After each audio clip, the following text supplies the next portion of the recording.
Hey, Jonathan, thanks for joining us. How's it going? Good evening. Good to see you. All right, it is 5:31. I am going to go ahead and get us started. Welcome. It is Thursday, September 15th. Welcome to the Baltimore City Trauma Informed Care Task Force. I am Councilman Zeke Cohen, proud to chair the task force and very excited to be with you all today. Today we do have a special guest presenter. Folks will remember that in the last month before the budget, we made a very big push to try to get Baltimore Crisis Response some additional funding. We know that they have been historically under capacity. And if we are going to be a city that truly invests in addressing trauma through a non-carceral, non-punitive, preventive, and crisis response approach, then we need to invest financially in the systems and services that help people. BCRI is one such system. So we have with us Jonathan Davis, who is the Executive Director of Baltimore Crisis Response, who is going to present a little bit about one, what they've been up to, two, what they're going to use the additional funding for, and sort of where they are from a capacity standpoint. We're also going to have some time today for our work groups, and we are also going to have some time for Round the Horn. My one major announcement, I think in the last task force, I had mentioned that we are having a debate on mental health with the 4 remaining candidates that are running for school board. As folks may or may not know, this is the first year in Baltimore that we actually have 2 elected seats on the school board. And so the way it worked is that there were a bunch of candidates, and there was a first round of voting. It's a nonpartisan election, no Democrats, no Republicans. And we narrowed it down to 4 people. And we are going to vote again in November to get down to the 2 people who will actually serve on the school board. It is a really important position. Obviously, the school board of directors, for those that don't know, vote on not only the school board's budget, but also their policies. There's a bit of a misconception. Folks often think that we, the city council, can legislate Baltimore City public schools. We can't. So, for example, with this legislation, with the Healing City Act, we could not list city schools as one of the agencies that we were going to include in the trainings. So all that to be said, it's a very, very, very important, it's an important election. We unfortunately, and I mentioned this last time, had scheduled the school board candidate forum for 26th, Monday, the 26th of September, which, or I'm sorry, the 27th, which happens to fall on Rosh Hashanah. So my bad. I have had my Jew card revoked since then. My parents were very disappointed. We are moving it in order to accommodate my fellow tribes people. It will be October 3rd at Center Stage from 6 to 8:30 p.m. So be on the lookout. I'm going to send out an evite or an email or some such thing to everybody, but would love for folks to come out and participate. The forum is really going to be about mental health. We know that mental health in our schools has been a major, major challenge.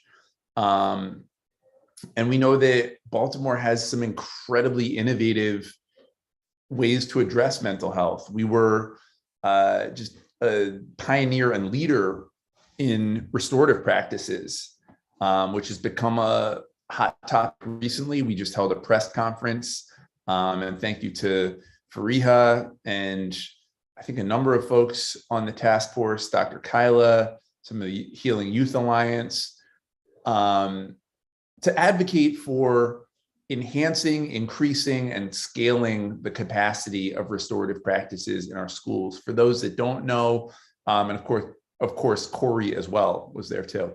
For those that don't know, restorative practices is a set of evidence-based practices that support accountability, de-escalation, conflict resolution. It's really about how do we build healthier relationships between youth and adults. And so we feel really strongly that every single school in Baltimore deserves to have robust, real restorative practices. So all that to be said, Monday the 3rd, come check it out. It's going to be great. It's going to be at Center Stage. We're going to have pizza and it's going to be fun. And so you should be there. With all that said, unless I'm missing anything, I think we're going to go right into our Around the Horn. Today's question is, what is your favorite kind of ice cream? And you also have to name the brand. So are you a Taharka Brothers person? Are you a Charmery? Do you like Harold's from Western Massachusetts? Do some thinking on it. And Franny/Ann are going to loop us into our groups. And then we'll come back and hear from Mr. Jonathan Davis about BCRI.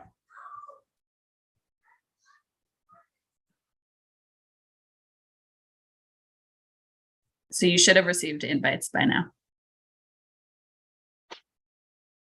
Oh, except not all of you. Here we go.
All right, welcome back.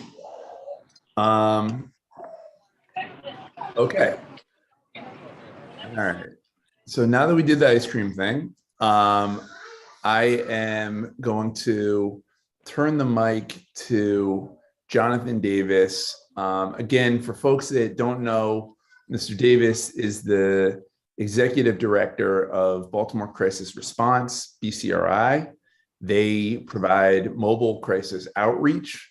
They are, Hello, how you doing? I think, 24/7 at this point. And they are really our primary go-to for crisis response. In the past, BCRI has been, to put this kindly, chronically under capacity and underfunded.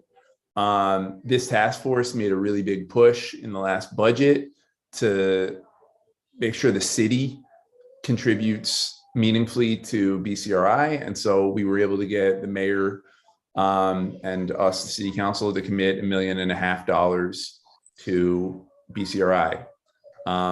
That's a good start. We should push even harder next year. But with that, I want to turn it over to Jonathan to share a little bit about both what they do and where they're at and where we could be helpful from here. Great. Good evening, everybody. And Councilman Cohen, thanks for inviting me to have a chat and an update for this group. First, I want to give a shout out to my small group who gave me some really cool ice cream places to try out. So I can't wait to get on that this weekend or next weekend. But I do want to just kind of give my deep, heartfelt thanks to the energy and the advocacy that this group brings to the city, and particularly, to the work that Baltimore Crisis Response do every day. As Councilman Cohen mentioned, that you all were critical in, having the city to invest $1.5 million into our crisis services. And that is a really, really good investment. I believe it is probably the most significant investment made over the 30 years that BCRI has been around. And so that money will be used to really support the community. And I'll talk a little bit later about all thinking around how that money should be used. Councilman Cohen, I am happy to hear you mention that you all should probably do, a bigger ask next year, because it is really my hope that BCRI and this group find ways to establish an ongoing partnership, whether it be around fundraising and asks from the city, or whether it be observing services, participating in think tanks. I know Dr. Phil, I see Phil here, he and I have had a number of conversations around the need to deeply mend and integrate services in Baltimore City. And so opportunities to have those type of conversations, we are here for that. As we think through what may be a really good ongoing partnership between this trauma-informed task force and Baltimore Crisis Response, Inc. I would also like to, at some point,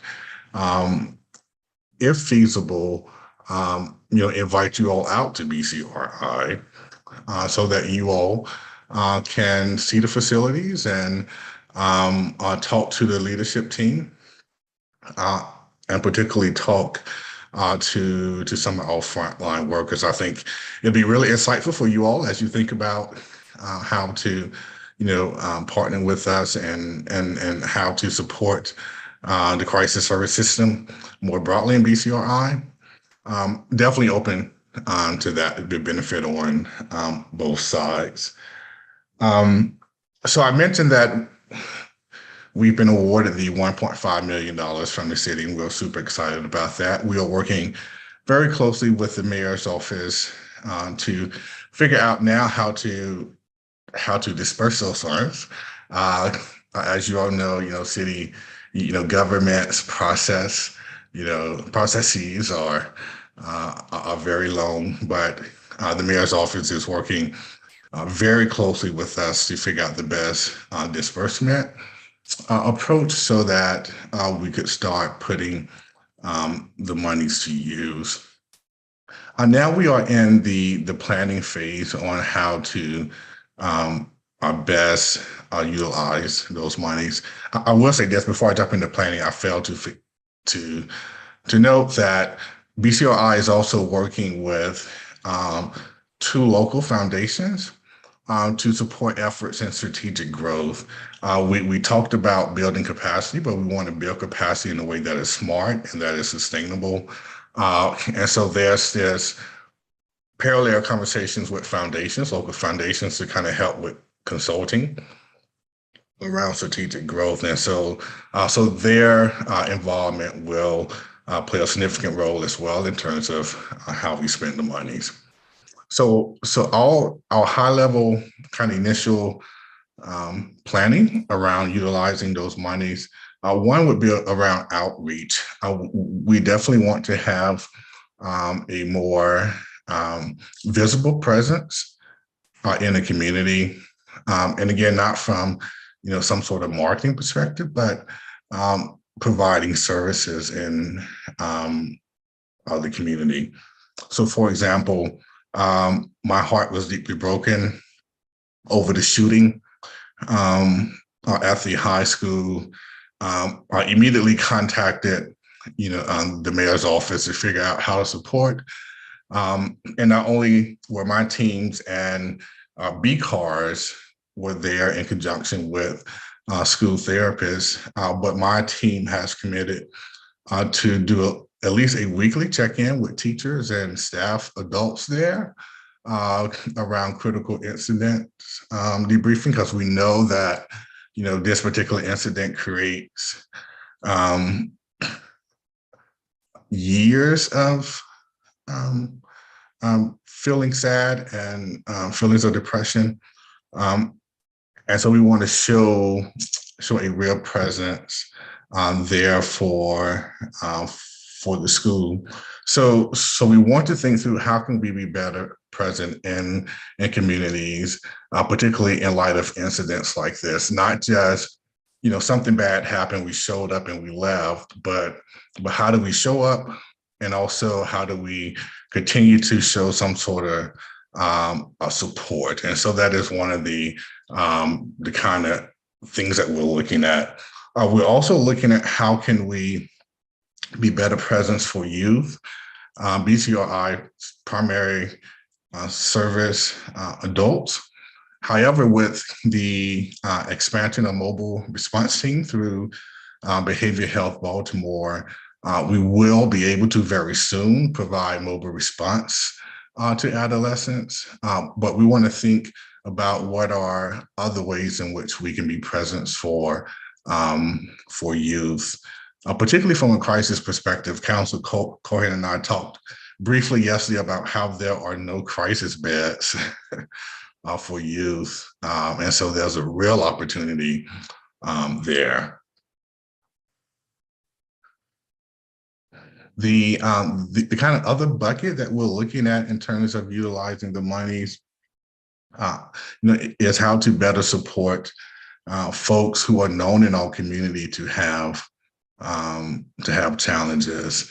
If you can imagine, I am often getting emails about certain individuals in the community, and all the different players are responding about the issue, and support seems to be a long email list as opposed to coming up with some innovative solutions to really help people.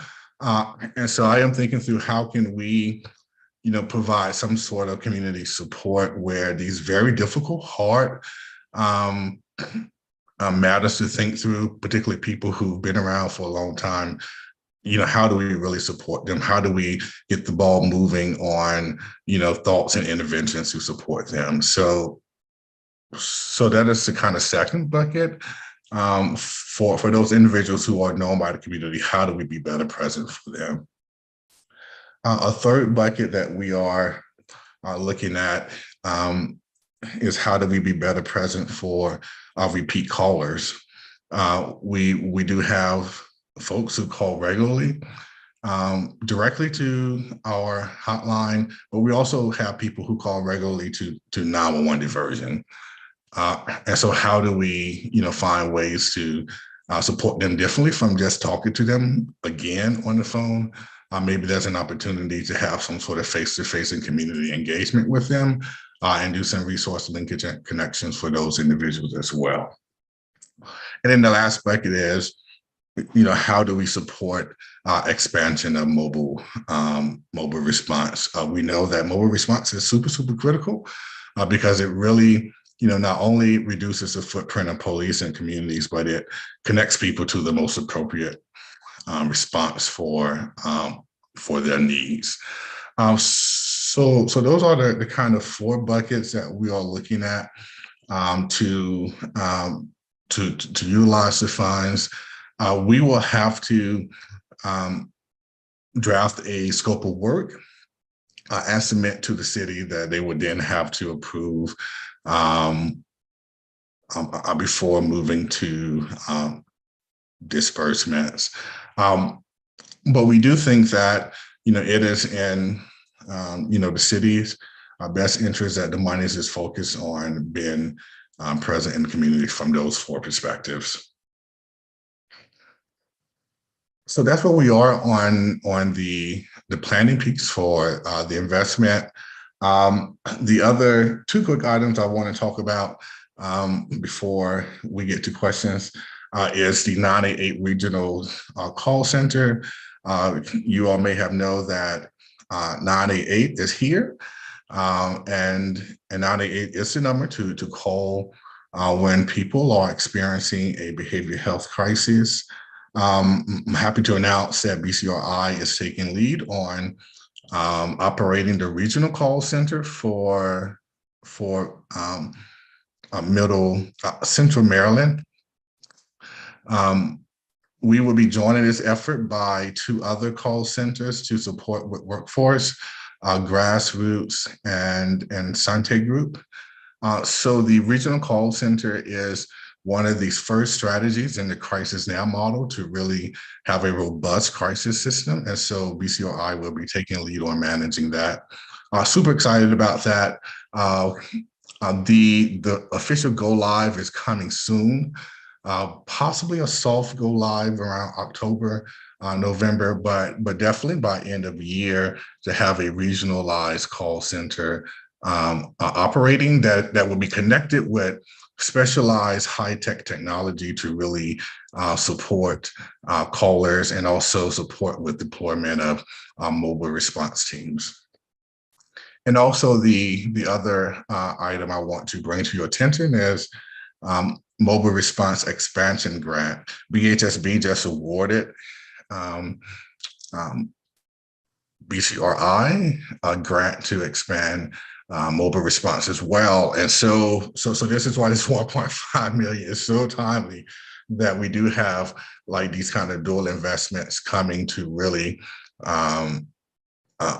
expand our teams so that we can really be present in the community as we should be. Cool. Awesome. Are there any questions for me? I have one, but do want to give others a chance. If anyone wants to just either raise your hand or just come right off mute, now is the chance. Hey, this is Corey Witherspoon. I know you want to interested. I love the work, and it's definitely much needed. For getting help, helping for organizations, might want to go ahead reach out to PCAB, because that way you're getting both the families, and you are getting the young people who might need help. So that's another resource you might want to go ahead and check out. That way you can go ahead and make sure you're pushing into both the children and the families. Great, thank you, Corey. And just for your edification, if you don't already know, PCAB is the Parent Community Advisory Board for Baltimore City. They work directly with parents mostly, but everybody. So if you need the hook up to them, let us know. And I agree with Corey, they are great. Fariha, you want to go next, and then Phil? Yeah, I love what Corey just said about the PCAB connection. That's amazing. They're a huge anchor organization in Baltimore. I also was just curious about the longevity of this extra funding that we're able to, get for BCRI. When do you expect the funds will kind of be used up, and what's the longevity? Yeah, so I really do think that, the funds would be used up within the year. So I think, BCRI and this group talking about what may be annual ask from the city and maybe other funding partners would be appropriate.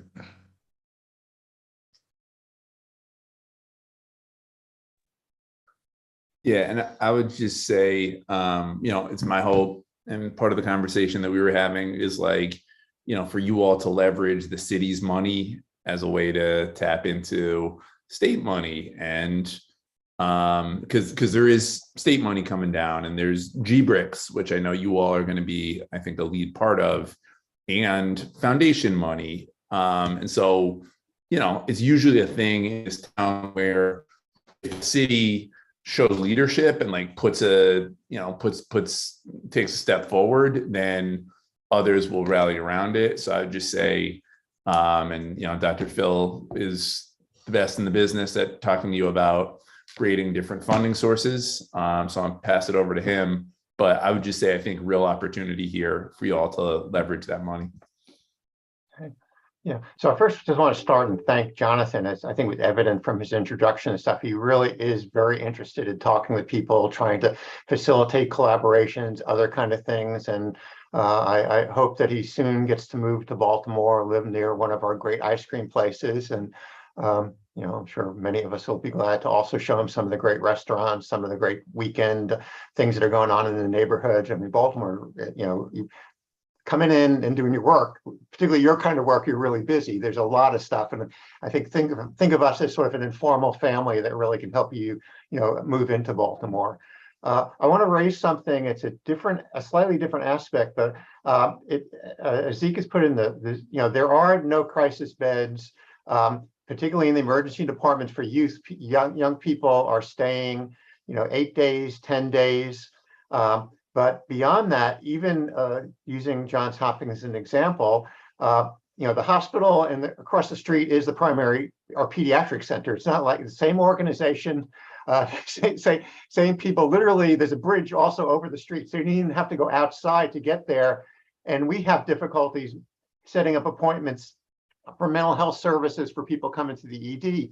So I'm just wondering. A lot of times, and I've made my career on studying adverse effects or unintended consequences of things.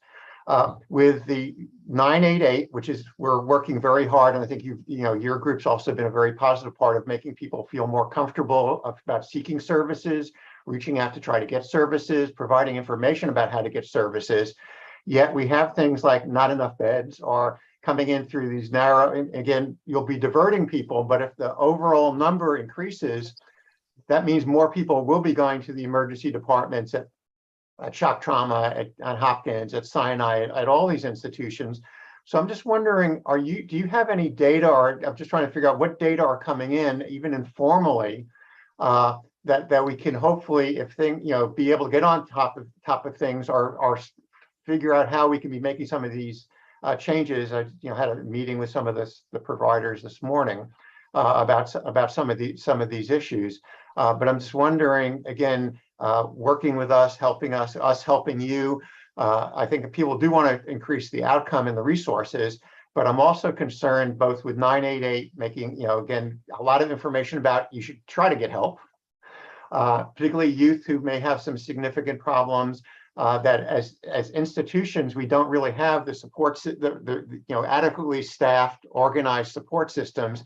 So I just want to make sure that we're not inadvertently causing more harm, damage in a short run. I mean, in the long run, I know we're going to get there, but the shorter we can make this time period for transition, and it may even involve more, funding and people having to work overtime or something because there's more people coming in. That I just sort of wondering whether, the Baltimore crime crisis response, formal, informal data, again, we're not talking about doing a research study and having results 5 years down the road where somebody gets, tenure because they wrote up a great report about how bad things went or how good things went. But, what are some of these informal things that we could be helpful, or even, again, I think we have people involved in all the institutions on the Zoom. I mean, the Trauma Task Force is a really very eclectic group of people. So I'm trying to emphasize sort of the informal context as opposed to sometimes the formal stuff, and getting lawyers involved really stop things, as opposed to if we are successful both with 988 and increasing understanding about the Baltimore crisis response, we're increasing resources. So again, the more you are out there, the more people are going to say, well, I should be using that too, or maybe one of these young people I know, I should call those people because they had a good, they had a positive outcome. But I do have this little concern about and Zeke mentioned in his comments about some of the structural challenges that we're going to have that aren't part of the crisis response, but it's getting people to, the services. And so again, have you heard anything? Again, it's just starting. Certainly the 988 has just started. So, but again, I think you and your colleagues and your workers would be some of the earliest people to experience, because again, some of the people you are getting to the emergency. I mean, you're trying to divert people, but there are some people that know the right places to take them to Sinai or shock trauma or Johns Hopkins or any of these facilities. So I just want to raise that, as well as, not necessarily at this meeting, but as a follow-up, potentially having this conversation so we can, be ready as quickly as possible if there are some unintended consequences, and really reduce the burden and the trauma that this is going to inflict on children and families. So, Dr. Phil, I do appreciate your question, because as we think about, the benefits of 988, easy access, to services, what then are, the capacity considerations there, and from a structural perspective, there is a need for crisis beds. And so BCRI has crisis beds, but we know that, as people become more aware to the services and access is easy, that we need to expand. And so, Dr. Phil, I don't have any data now, but I will say this: we should be talking now about increasing crisis beds. We should be talking now about pushing legislative around youth crisis beds. These are conversations that we should be having now, and my team is ready to have those conversations. We've kind of put this on people's radar.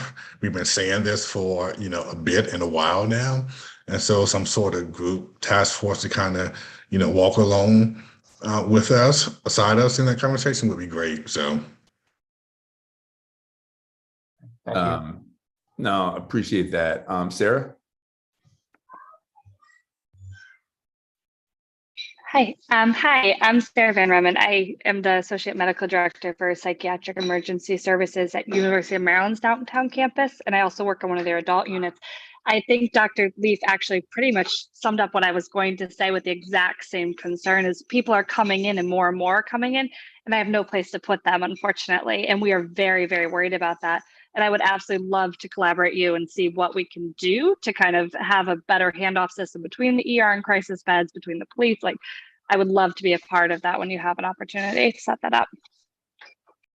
Yeah, and I am putting my email address in the the chat, because this matter around crisis bed is more urgent than, people kind of see it to be. And so, so a conversation as soon as possible, would probably be, most appropriate. I'll give it, Franny put it there. Yeah. Thank you. And I do want to uplift what Corey said in the chat, which is with the shortage of clinicians in Baltimore City schools, it would be great to partner with Baltimore City Schools so that they can have another great resource to treat the student that is suffering through a mental health challenge. Yeah, I mean, have you, Jonathan, entered into any kind of partnership with city schools? Because again, this issue around young people and the lack of youth beds and just like the lack of infrastructure to support young folks that are struggling through mental health crises is pretty profound. You got amazing folks like Corey who are in the work and are doing it, but I'm curious if that partnership's been formed.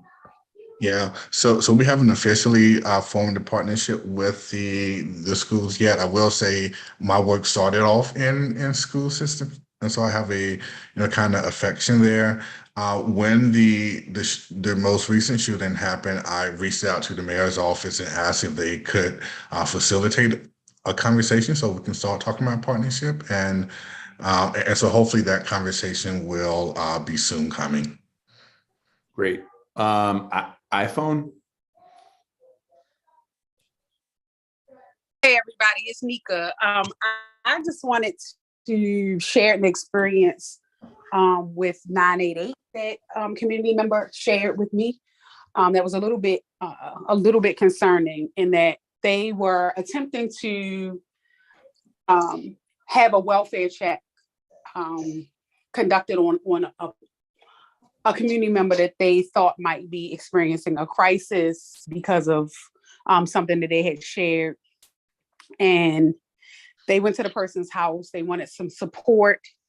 So they called 988, and 988 actually told them to call the police. And they were, taken aback. And so was I.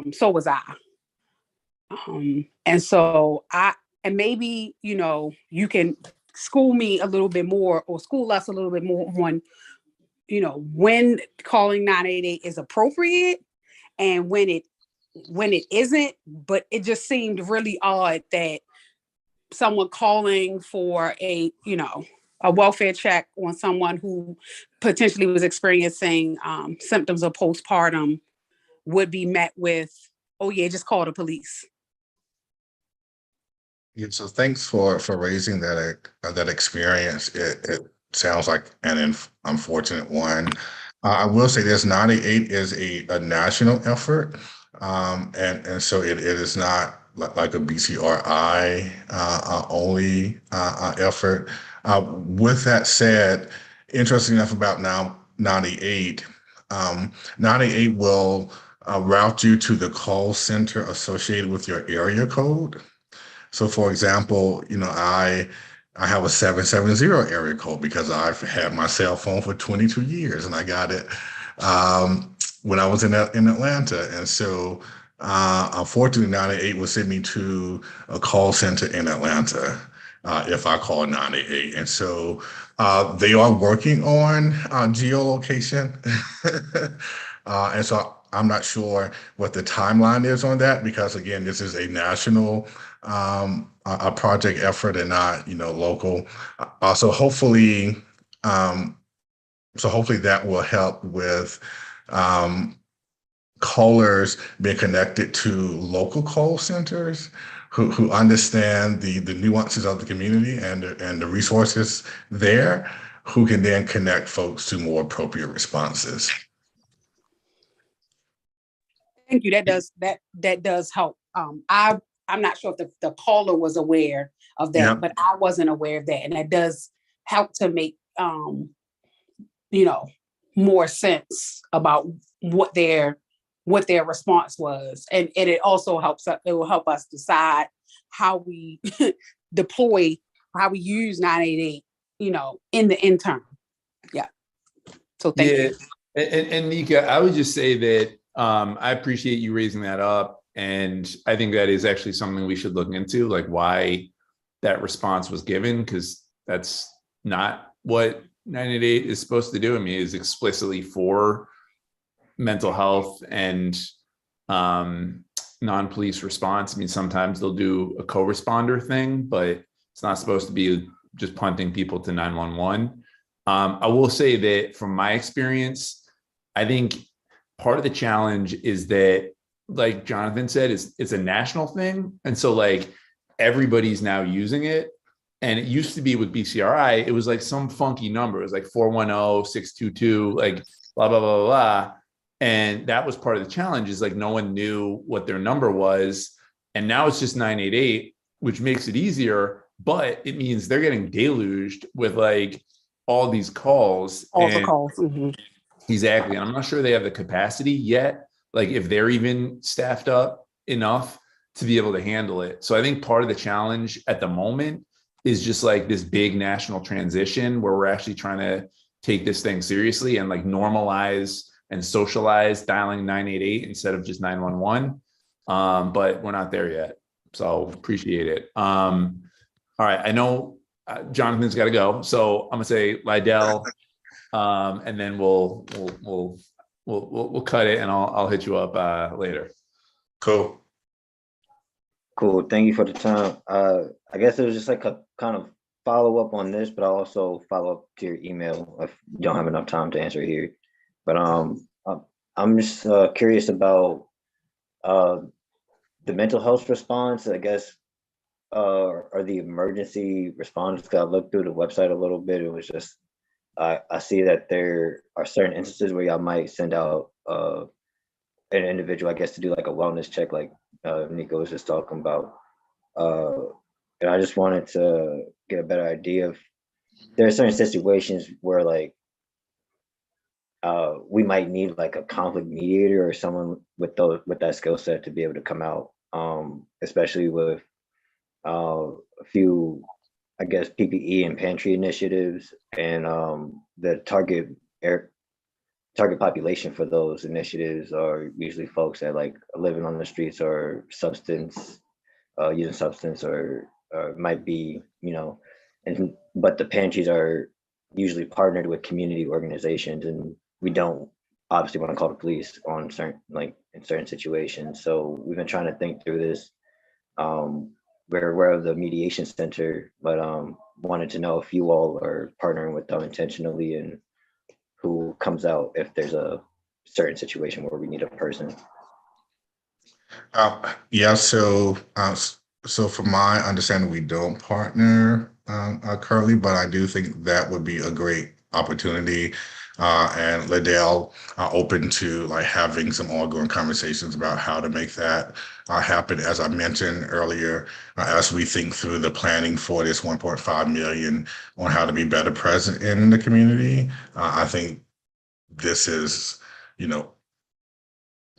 dead on target. And so, so if you could shoot me an email, we can definitely talk offline about that. Cool. Thank you. Cool. Yeah, and I know Jonathan's got to go, but I would just to big up that point. I think, I know in some other cities they're starting to utilize like even non-clinical, like community-based responses where you either have like Adele was saying, a community mediator type, someone who's just trained in conflict resolution or de-escalation. And I think in Baltimore in particular, like there are folks who are credible in certain situations and can de-escalate a conflict in a way that others maybe can't. And so I think it's a good nudge to be thinking about, in addition to obviously deploying clinicians and, clinically trained, clinically minded folks. I think having some folks that are trained in other skill sets, I think could be really helpful, and partnering with community-based organizations and food pantries and all of that, I think is just a really good point. Yeah, agreed. So with that said, I know Jonathan's got a role, but I really, really, really do appreciate you spending the time with us. Look, I'll be just very candid. prior to Jonathan, I had some real concerns about just operations and organization at BCRI. And since you've come on, I feel a lot better about where the organization is headed, and just, I think it felt really good for all of us to make that push with the mayor to try to get the funding. So I look forward to continuing to work with you in the not too distant future. And again, thank you for all that you're doing. We appreciate it. Great. Thank you, everybody. Talk soon. Thanks, man. Bye-bye. All right, outstanding. And yeah, please definitely reach out to Jonathan. Look, I think it's, again, just both for the task force, but also for the city in general, getting the crisis response piece right is really important. And the last thing I'll say on this is, there are a lot of concerns about the size of the police budget in Baltimore, right? One of the challenges is that we are under a federal consent decree, and the judge who oversees and monitors our consent decree, it's a guy named Judge Badar. One of the things that he said is, look, you really can't cut money from your police department until you've sort of right-sized and staffed up the department, which is a real challenge because right now people are quitting police departments like left and right. Like, find me a big city that is growing its police department, I will be very, very, very surprised. Across the United States, most cities are seeing pretty significant attrition among officers. So this idea that we're going to somehow grow BPD in terms of numbers is probably not realistic. So what we can do, and what I think Mayor Scott has really attempted to do, and what I think this task force can augment with, is civilianize and provide non-police responses to non-police issues, right? So I think there's been a ton of mission creep within police departments in the United States generally, to where police departments are mental health counselors, I had one officer tell me he got sent in because a mother couldn't get her son to eat his cereal in the morning. Like, the amount of stuff that we have decided to put on police is ridiculous. And the only way we're going to get out of that is by civilianizing. And so things like BCRI, if we can actually staff it and scale it and get it to an appropriate level of capacity, can make a huge difference and can enable us to start to move some of the functions and some of the dollars out of our police department so that we can better fund things like recreation and parks and our schools, et cetera, et cetera, et cetera. So that's my quick plug on this, is that I think it is both important in terms of how we think about mental health, but I also think it's important in that we need to figure out how to respond appropriately to an appropriate crisis. And not every crisis, as folks on this task force well know, requires police. So that's my pitch. With that, I think really good time to jump into work groups. And we've only got about 38 more minutes. So I think we're just going to spend the time. And I will see you all in 2 weeks. And in 2 weeks, we are going to be at City Hall, right? Ann/Franny. Great. Okay. So next task force meeting is important. Next task force meeting will be at City Hall. Same time. We will have food. We'll have dinner. It'll be nice. It'll be the same spot we were in last time. So you'll be up on the 4th floor. When you come to City Hall, bring a mask and bring ID. They will not let you in if you don't have ID. So please bring ID and please bring a mask, and I will see you all there. I'll see some of you soon. Awesome. And before we go to breakout rooms, Jack, did you have a question? So I offer Councilman Cohen the opportunity to turf this, but how are we going to, 1 year of funding seems like a really hard way to build an institution that's going to replace the police. Is there a way to structure a more enduring commitment such that you could actually build institutions and give them the ability to not have to scale up, but also be able to scale back down? And again, if this is not a good 624 question for you, sir, I'm happy to let Franny yell at me for even raising it. No, this is great. So yeah, I absolutely think that it's my understanding or my thought that this is going to be continued in FY 23-24. But I'll check in with the mayor and his team early on that, because I agree. There's no way to get there if this is not like a continuous commitment. So let me check in on that. But look, if we got to write a whole nother letter next year, then we'll do it. But I think this should be an annual allocation and not just a 1 year shot. Yeah, just, as those of us who've done institution building under the sort of various federal recovery acts, right? When you've got to use it or lose it within a year, you build a very different structure than if you're going to have those staff the next year. And I think your ambitions rightly are for them to be a permanent staff that builds for the long term with their people. Over. All right, we are going to move into breakout rooms. What we're going to do is the youth group is going to stay in here. And everyone should have an option in the lower right corner of their screen to choose a breakout room. And I'm also going to be assigning people as we go. So if you don't see that, no worries, I will assign you. But yeah, also, I just put my number in the chat. Again, I put it in last time. Text me if you have a breakout room issue. But we're going to go into subcommittees, and youth groups stay here.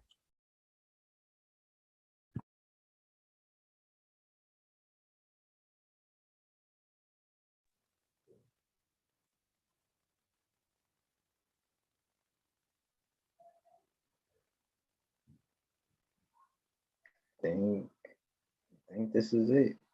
Oh, Mark. Yeah. We're good. I need to go over to the medical group. On it. And anyone else who's having an issue, just chat me. I'll stay here for a minute. Not that I wouldn't love to hang out here.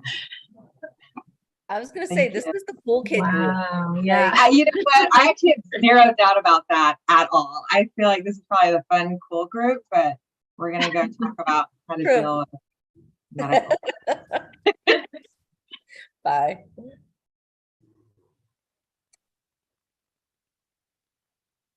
Okay. So. Hey, good people. All right. Hey, all right, Sauce. Thank y'all for being here. I'm just gonna follow up and check in because we have like a few different things going on with the agenda these past couple of weeks that we've been trying to get going. So I just want to check in with folks to make sure we're on the right track. It's like Mary O'Ryan helped me if y'all feel like, or anyone else, if y'all feel like we're off track today. Some agenda items that sounded like we need to follow up on were around, so Youth Action Board and Youth as Resources were interested in presenting at one of the full task force meetings coming up.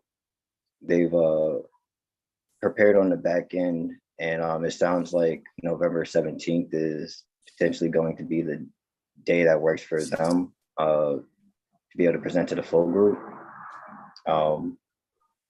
I'm just going to kind of go through these top bullet points so we know what we're discussing, I guess, today. And then the healing centers at the Baltimore City Recs and Parks, we also have to follow up on if we'll be meeting, I guess, Thursday, September 22nd or the 29th. And it looked like 6 to 7 p.m. were some of the times that worked the best for folks.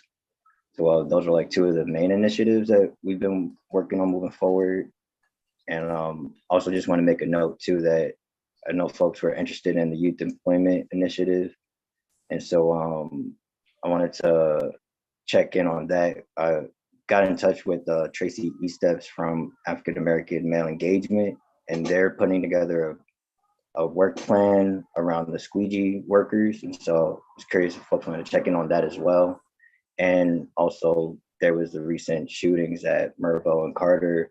And I know several folks have had concerns around that. So I just wanted to check in with the group to see where we felt like the energy was best to be used today. Hey, Adele, could we maybe start with the rec center piece? Jasia and I had a really good chat about potentially coming and visiting a rec center, one of the healing centers, and wanted to maybe put Jasia on the mic, but talked a little bit about both sort of the physical space, but also kind of this group contributing to planning programming and thinking about like a slightly higher age bracket potentially, because we know that some older teenagers / younger adults could also use that support. But with your permission, is it all right if we maybe started there? I mean, how does the group feel? Other people interested in? That sounds good to me. Yep. All right, cool. Yeah, So thank you, Councilman Cohen, for that. We've met a couple times outside of this group with folks from the youth team to talk to our Rec and Parks team about some general ideas and have some thought partnership around the development of the teen centers. I did kind of want to lift up and acknowledge that we perhaps are not moving at a pace that feels like we're making progress from the side of the smaller work team who is meeting. I think it's a good lesson in how government things work. Best laid plans have to go through the bureaucracy to kind of move the needle along. So one of the things that we know in the right now is that there are some procurement challenges for us to outfit the spaces. So even before we could bring a catalog or even have like let's sit down and pick out tables and chairs, we've already gotten some feedback from our vendor that they are a couple months out being able to deliver any new furniture. So I wanted to confirm today that we have every intention to continue to engage the young people from this call who have been working with us on the smaller group and acknowledge that we are not moving as fast as we would have hoped it would have been. We were hoping for a fall launch. It's looking more like a winter launch based on all the things that we know right now.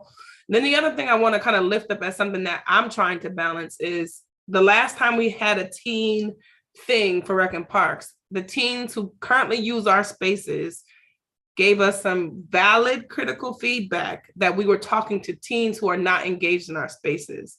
So at the same time we are having these conversations with this group, we also have to be mindful of the teens that are currently engaged with us so they don't feel alienated. So the last iteration where we had, it was for our youth council. There was some feedback that the council ended up being comprised of young people who don't use our spaces, right? Though their voice matters and it's important in the conversation. So I did want to just tell this body that we are still moving forward.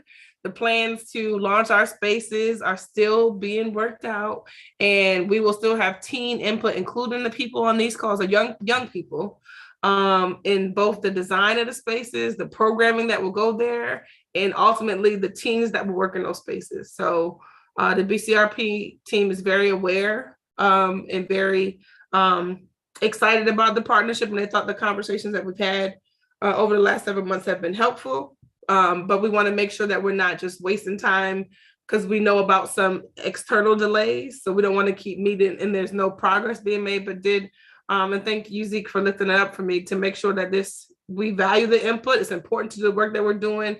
And once we have a better timeline, we can then better plan our meetings so there's progress. Because those of you who know me, I don't like to meet just to say we met. That's one of the worst things. It's this pet peeve of mine. It makes me angry.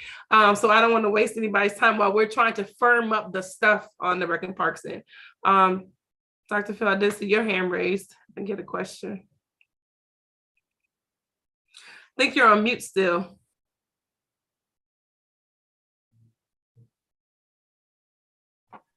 Thanks. I just want to thank you and your staff. You mentioned several times about meetings and stuff, and I really want to appreciate the the meetings with you and other folks.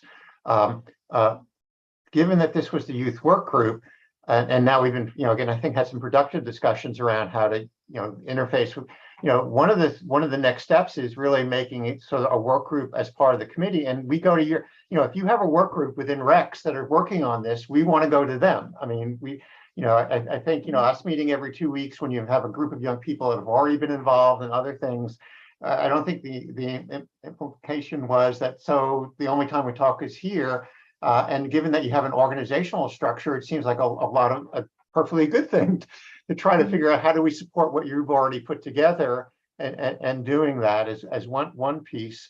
The other two things I want to bring up, though, that are sort of relevant is I've been in a couple of different meetings. One was on the youth committee for the Workforce Investment Board, that they've talked about training and things, and they mentioned potentially being able to use spaces in the youth center, in the rec centers. Because a lot, again, trying to go where the youth are. A lot of the youth are in high schools and precarious, but when they go, they're very far away from home. And therefore, if they sort of went home and then went to the after school meeting, which also could then be a Friday or Saturday meeting in the evenings and in the summer, that might make actually better sense. And so there are groups of people from that committee, which actually has some funding. And also some of the city school people, the coalition of the community schools and other things sort of said that many times there's other groups that they're working in the school. And again, so I just want to think again, using both the 4 centers, and you'd also mentioned 2 potentially other centers that are thinking about, having more teenage young people, because a lot of people have, from their perspective, has said, we need more services and more programming for older adolescents, young adults. The rec center is not thinking about this. And so I think there may be some opportunities, both programmatically, but also importantly funding, because each of these discussions brings funding with them. And I think they recognize that, again, if they can get involved where you're making changes in the building, or in some cases there's planning again in the years that come, having further increases in the size or the capacity of some of the existing rec centers, within our discussions, we can network in some of those folks, and that would, not necessarily for this year, but certainly for next year, and I know you have plans for the future, might be able to bring in the funding streams for some of the physical changes that are required before you can really have the staffing changes, because many of your centers are pretty small. And so as you're working to expand them, and many of the newer centers that you have are really wonderful buildings. You put in, they're really, the young people like going to them now because they're fun. So I'm just sort of thinking about, although we're talking about some of the programming things, if we think a little bit more broadly, and again, build it into your planning process, not in the same way if we're talking, when we talked about doing the social workers, we didn't tell all the social workers to come here, like the Kyla and some of the other folks, got the social workers of Morgan and Coppin together, and those people met with Morgan and Coppin people. So I think we certainly don't have to have the meetings here, but I think people here would like to, be supportive of the work you're doing. And so I just want to, again, thinking not just the program stuff, but some of the funding and other kind of things, I think we could, again, be helpful thinking through these things, particularly October 1, there's a whole bunch of new federal funding that comes on board because of the new federal fiscal year. And I know at least one, if not both, of the candidates for mayor or a governor are thinking about how the rec centers and other things could be expanded and supported, not just in Baltimore, but lots of communities have recreation centers that are, that they're doing. They're organized slightly different than ours, but they all have, many of them, if not all of them, have some sort of programs. So I think, again, Baltimore could be the model, and want to just thank you for the, the work and things you've been doing. Okay. No, I think that's good. So again, because I like to be cognizant of people's time, I think what I've been trying to work on our end is a firmer timeline of when the actual end result is a center that's open with young people in mind, that has programming that reflects their needs. So I just wanted to lift up that it may seem stalled, but it's not. We are just working through some of the things that the cogs in the wheel in government. And, for us, this is a high season. After school programming just relaunched for schools opening back up. So just needed some time to get everybody back from vacations, well-deserved, well-earned, and then for us to be able to convene our internal team again and be able to give you all like some firm dates about the teen town halls, some firm dates about things we're thinking about marketing and actual things to bring those who are interested into the conversation.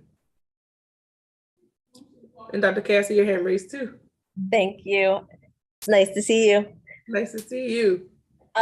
So I think, for this group, we really want to be a support to you all and not sort of a bother or sort of pushing beyond times or, whatever. And so, we're sort of at the point now where, I hear that there's sort of a delay because of procurement and all of that, which Lord knows we understand. I swear it's easier to have a child than buy a chair through the state. But we're going to have this then time, right, between now and whenever you all are ready for us. And so, but I also know that you all are going to start doing the trauma training stuff, right?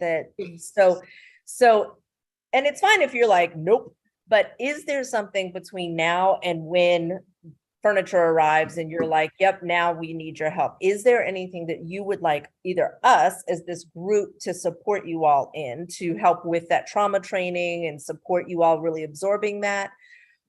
Or we have two wonderful young people, well, three wonderful young people here, Charity, Ryan, and Kaylee, who are trauma trained youth. And they can, do work with young people on trauma while the adults are getting trained in trauma. So is there anything between now and when the rest of the stuff starts that you would say, oh, well, this is something we want you guys to help with? And if not, it's fine, but then we need to pivot and say, we're not focusing. What would you like? So yes. So again, we want to make sure that the plan that we are going to roll out is not from us, right? So while we are the adults who are in charge of the budgets and the programs and the people, right? So there will come a point very shortly where we're going to say, hey, here's what we think. We're going towards let's call it a November 1 open date, November 15th. Let's just call it November 15th. And here are all the things we have to do. Does this look right? Because we talked a lot about, we want to make sure that our marketing, again, doesn't have that governmenty feel and doesn't have a bunch of, 30 somethings who's trying to market to 18 to 22-year-olds, right? So I just don't have the work product right now for you all to react to or for you all to support. Like once we are more geared up, we're going to need help with spreading the word for the hiring event and the young people who will hire. We're going to need support in lifting up vendors or other service providers that you all may have already engaged with in other spaces that would be helpful in this space. So I don't think we're far off when I'll be able to come back and be like, hey, here's the 4 things that would be really helpful. Can we talk for the next half an hour about it? I just don't have that today.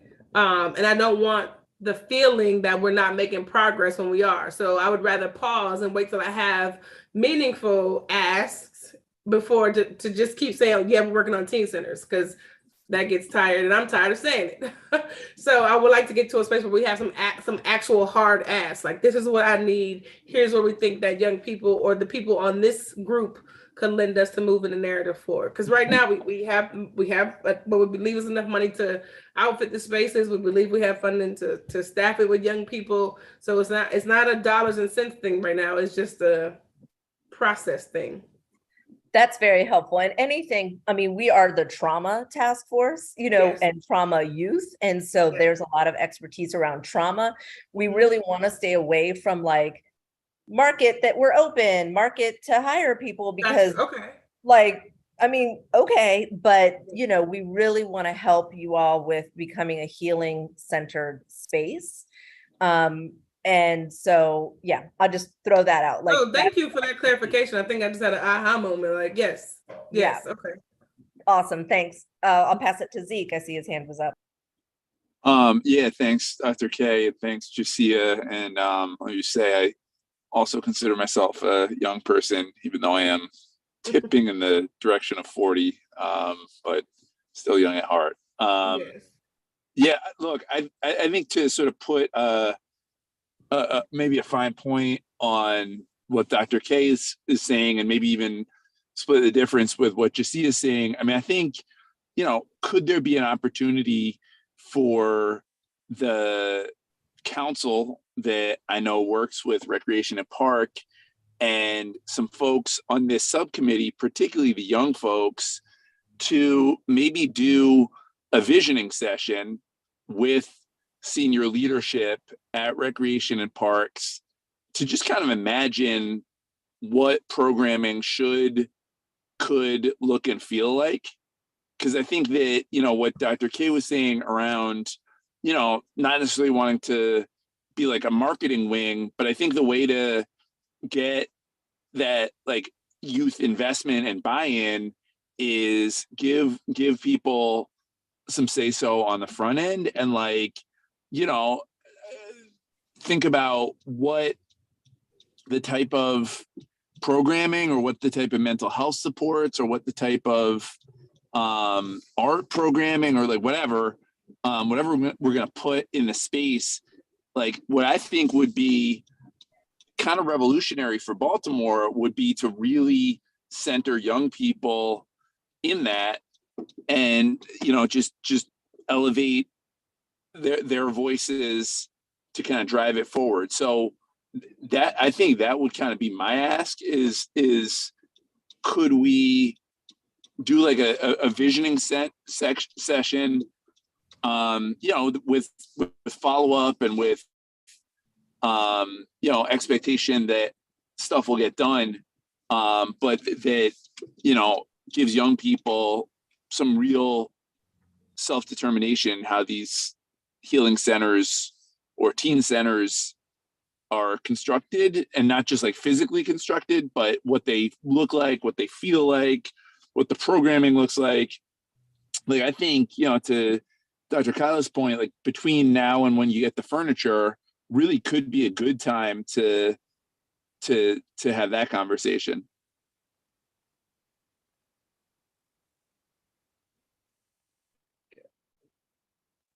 I think that's Ryan noted. has raised. Unless Jasia is going to respond to that. Oh no, I think that so definitely. I think again, I want to maximize this group's expertise and make sure that I'm on the right vein. So thank Dr. K for saying it's deeper than the marketing piece. I said that because this is a space where you are connected to young people that we may not typically touch. So I do still hope that is a service we can rely on, but I also recognize that it's deeper than that. So it's not just that piece. You want to make sure that the spaces are in line with what the values of the committee are and how we want our spaces to be healing. And I did like us trying to figure out how we can incorporate our trained young people from our group to help our young people. So the adults are being trained as a part of their job. How do we actually feed that training down to our young people so it can actually impact their day-to-day lives? I think that's a good place, something that we can be intentional about building in. So could that be like an action step, like a next step that we try to pull everyone together at the center, even if we don't have it built out or the furniture yet, and do that kind of listening session? Yeah. So we talked about having to actually going on site and actually looking at one of the spaces and being able to be there, breathe there, see the staff that's currently there. I think that would be a good exercise. I do think it Awesome. would be a couple of weeks to get it scheduled, but I think we can get that done. Awesome. Also, Thank I got you. a question. So I know you said the teen space is not going to open up till wintertime. What about the sites that were just getting programming, such as the one Oliver Rec Center and the other one? Are they still getting programming? And what is the time limit on that? So is that still November, or is that something? No, so we launched teen after school programs at the start of the year, at the same time we do school age children. So typically we do 12 and under is where we do after school programs. This year, there were, I believe, 6 rec centers who, in addition to their normal after school program, had a teen after school program. So in those spaces, they also have teens during that hour. I know we had talked about there had been this misunderstanding that rec centers were not available to teens after school, and they are. So for those centers, both the teens and the young children are able to be in the rec center from that 3 to 5 time right after school before the rec center opens for regular open recreation. So we were able to expand it to different rec centers this year, but the teen spaces will be a little bit different. So they will have dedicated spaces that are just for young people, that the program in that room in that rec center will be just for young people. So it's going to be a little bit different than we have at our other rec centers, where after school time is traditionally for 12 and under, and then regular recreation happens after that time. So in the teen spaces, there will be a dedicated space for teens throughout the time the rec center is open. And for the after school program for teens at those select sites, that has already started. It started the week after school started. But those spaces won't necessarily be the teen centers, if that makes any sense. We have 2 initiatives happening. We're trying to grow our teen programming throughout our entire system, and then we're identifying those 6 locations to actually build teen physical spaces along with programming. So there's 2 things happening in recreation at the same time. Okay, now that makes sense. The last question I had was just like, as far as us like meeting, what things do you want us to bring to the next meeting, if that makes sense? Like, what should we be doing as a collaborative outside of like meeting as a small group? Like, what should we be doing? Like, so that's why I wanted to lift up today, that I need to clarify what I need from you in the next small meeting. So I don't want to schedule another meeting to say we have one scheduled unless I feel comfortable that I have something to ask of you, or that I know that we can respond to, or that we can collectively problem solve for. So we were tentatively going to be scheduled for the 29th, right? That was the 2 days that were being floated, the 22nd, which won't work for us because we'll be away at conference. And then the 29th is that Thursday after. And I want to put a pin there because I'm not certain by the 29th, I will have something that I need you all to react to, and I want to be respectful of your time. So I don't want to meet just to say that we met again. I want the next meeting to be meaningful, for us to like have some actual tangibles. If it's scheduling the site visit, maybe we can have some touch points around the 29th around what day will work for you all to actually physically come to the site, for us to look and imagine what it could be. And maybe we'll have some other teams from the rec center system that are already there to accompany us to that meeting, to have a listening session to talk about the space. But I need to work with the recreation team to figure out which of our spaces is ready for that, and to let you all know the when and the where. Thank you, Jasia. I just want to make sure we got some time for Kaylee to ask the final question, but and thank you, Ron. Thank you. So I just now recently started working with City Schools TV media team. So I was wondering if like I could put a word in with them and try to give them some information about the rec centers, and maybe make a small promotion or like a banner, just get like, you know, teens after school, you guys can go to the rec center, and then have them fill out like a job form or a survey to feel like what activities or what interests you, like what ideas do you have? What would you want to do after school that's like not just, you know, activities, but something that can benefit them, or the students who have had some trauma from a lot of the killings going on with all like mostly teens these past few weeks, and have somewhere for them to just go to, and not just a counselor at school, but at the centers they can go to. You know, ambassadors from the Healing Youth Alliance, we could go there and also, you know, give them some information about, oh, you might be feeling this way, doing something like this that help you feel better. Come meet with us, you know, set up a day so they can come and talk. And it's just like a safe space for them, basically. And they can not just have somewhere to vent, but somewhere to just, you know, get the type of help from, you know, other youth and not just adults. And you were saying you don't want that, you know, feeling of it coming from just, you know, that government feeling, but having not just a rec center logo, but having, you know, faces of the rec center, like, I guess more of just, you know, a place for them to go, but other youth their ages, and teenagers, even little kids who might be affected by it. It could be their sibling, their older brother, family members, even their parents, to just come there, and not just for the youth, but their parents included as well, and family.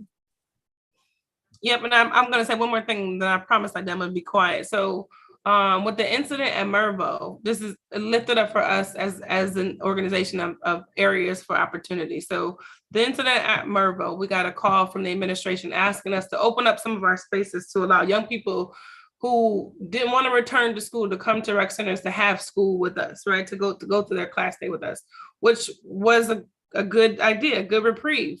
But it did highlight for me that the need and the urgency for us to go through this training that we're about to go through is so high, because we, again, drop of a dime, we needed to spring into action and to be ready and to be a resource. And, it's very important for our director and myself to make sure our staff is able to not only open the doors, but to open themselves, to helping young people heal through these experiences. And just wanted to lift that up too. If we would have had teen spaces in place by now, it would have been a very quick solve to say, yep, we'll open all the teen spaces. It's outfitted for young people. It has the chargers, the TVs, the things they need. It would have been ideal. So it just makes the urgency of this work that much more urgent. Okay, thank you. Word. Thank you all for all these questions, because I think there's a lot of great progress to think through. I hear Jasia that want to honor that hold or postponing the meeting until we have more concrete information. I did hear some requests in there though, that one, having a listening session or kind of site visit at one of the potential rec centers might be something that folks are interested in. And I wanted to check in if so I think someone threw out that potentially having that September 29th date, 6 to 7 was, that's during these typical times that the task force meets, but I just wanted to check in if that was something that folks were interested in. And then it also sounded like that might be opportunity to think through some of the promotion and potential vendors and things that folks wanted to see there. The last thing I personally wanted to just add to us, I'm hearing folks have different ideas, I guess, around I guess input on the training that's coming up for you all. I think we could still be of use in that. If there's a way that you think we could plug in, would let us know. And then we also had some other points in our email about the young adult social worker position, giving input on that position, as well as addressing the youth that are over, I guess, the age limit that you're targeting. I guess we spoke to the fact that if you're trying to reach the teens in Baltimore City, that there might also be younger adults that are able to help you all reach them. And I think that we wanted to flesh out that conversation and a few other things. And I basically wanted to check in with the group if I think a recommendation letter was something that we were considering. Is that something we also potentially would want to move forward with? Yeah, I noticed that I think the other groups are reconvening now. I feel like we may have run out of time. So maybe we will talk about that, put that on the agenda for next week, and we'll circle up on all of those action points. But now they're all fresh in our brain, and we know that that's what we're going to talk about next meeting. Does that sound okay with everybody? Youth committee. Sorry for everybody else that we're running a little bit over. Also, if the youth committee needs a few more minutes, all we're really going to do with the people who have returned is just say thank you so much, have a good evening. So we can do that right now and then give it back to the youth committee to keep going if y'all want. Franny, are you from Rochester? Yeah. Oh, is that the 585 area code? No way. Yes. Look at you. You appreciate my shirt. Look, does this look familiar? With the flowers. Oh yeah. I love it. That's so funny. I never find anyone else from Rochester. So, well, hello. I was the first Rochester girl here, though. So, it's two of us now. I'm just following in your footsteps. But yeah, anyone else who's here from other committees, Thank you so much. We're really excited to see you in person. Text me if you have like dietary needs other than vegetarian, because we're covering that for the in-person meeting at City Hall. And if the youth committee wants a few more minutes, I'm just gonna make somebody else the host really quick, and otherwise take it away. Thank you, everyone.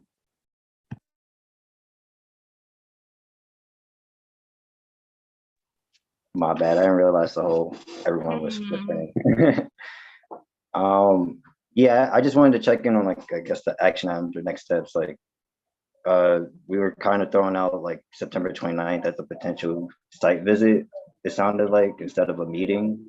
Well, no, I don't know if the 29th is because I have to check with the recreation team about that. So the 29th will be the first date that we would be able to convene. The 22nd, most of the recreation and park leaders will be at a conference, so we won't be here for that date. I just wanted to say that the 22nd wouldn't work for us in any respect for a meeting on the 22nd. Copy. It didn't, I guess just for the rest of the youth committee, we had discussed like a recommendation letter in the past, and also I guess just see does that sound like the next step for us, like to potentially help you all with the youth input for the November launch? Yeah, so in November, which is the arbitrary thing, I just want to clarify that. I just said November, I just pulled out the sky. There's nothing that's pointing toward November. Winter launch date. Winter launch date, yes. But maybe November, I don't know. Yeah, I think a recommendation will, I guess it will be a guiding document, right? It'll be things that we can point back to and say, did our finished product include the things that the committee thought was important? So, I mean, I think it could be helpful as a guide tool. I do think that you all will be on this journey with us, so I don't anticipate us not doing the things we think should happen, but I think a recommendation letter will force us to put it to, thoughts to paper and have some concrete ideas around what we think will be helpful. Cool. That sounds great. I think the other action item I wanted to share, since the Youth Homelessness Action Committee is going to be presenting in November, why don't we hold the youth work group after that large meeting to be a place to host the presenters for like follow-up questions and feedback, since they're probably most aligned with our work group. So we can just kind of that also, an agenda. I mean, getting in touch with Zeke and city schools, because there's been a whole bunch of discussion about needing to get more services, programming around trauma, restorative practices in city schools. It might be useful for us to have, again, a meeting, given that the homeless people, we can't meet for a while, or we're planning on that one. And Jesse's going to get back to us where a meeting, it's going to be in a couple weeks, or, sometimes within the next 2 months, a meeting there. The third group that we were talking about really is this increased trauma of students in schools, what's going on with that programming. And maybe that might be a good topic for our next meeting, and then we can try to agree in the same way that we were able to get Josiah to come here. Some of the city school people, because the topic is going to be on something that's very relevant for them, because they're having parallel discussions right now, and asked how they could interface with the trauma work group.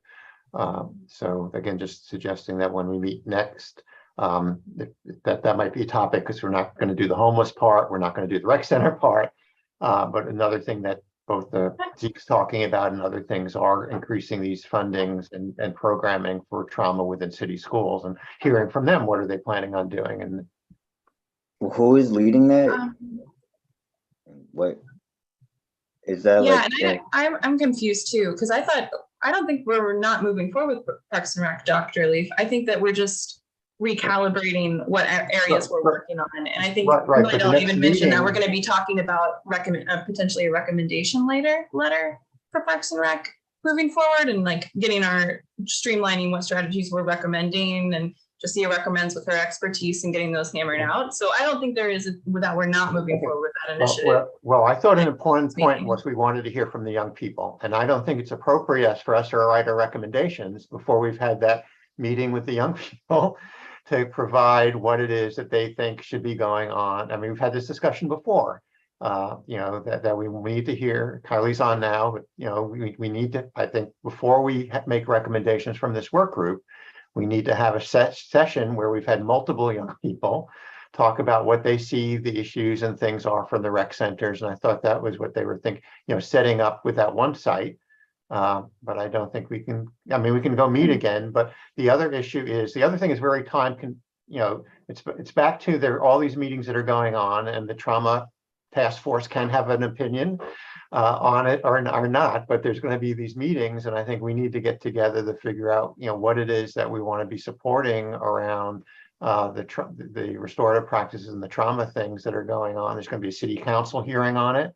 There are several meetings within city schools that are working on it.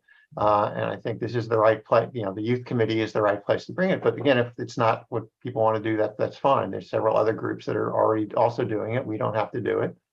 But that's a schedule where those meetings are taking place and funding is going to hit.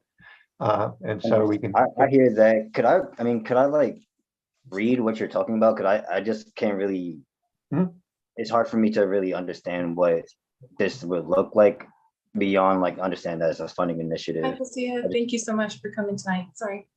Yeah, thanks for staying on.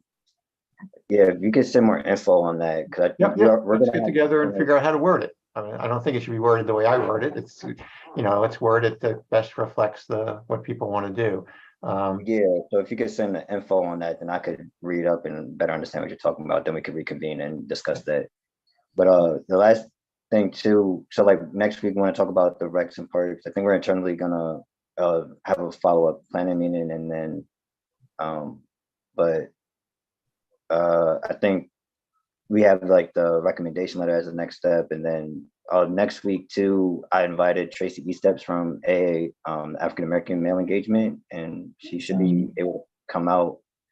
I could also share that with you all, like they have a 90-day action plan for like the squeegee workers, and just so y'all could review it in the meantime. And that would be great. That would be great. I love that. Sounds good. And when Dr. Phil emails that over, definitely forward it to me. I think the only sticking point I have for the school stuff, like I understand where he's coming from, like, don't get me wrong, is we don't have the right players in this group. You know what I mean?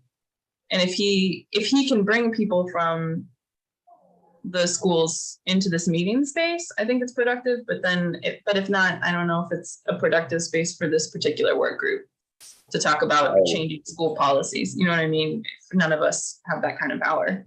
And I think that we have gotten youth input from Parks and Rec, and so is Jasia from the teenagers that are already going in there. So I think we can talk offline with him more, but I feel like we can move forward with a letter of recommendation. But I agree. Okay, cool. All right, thanks for everyone who hung on for an extra 6 minutes. I really appreciate y'all. All right, I hope everybody has a good evening and gets to enjoy some of the beautiful weather this weekend. Bye guys, have a good weekend. Bye. Good night. Good night.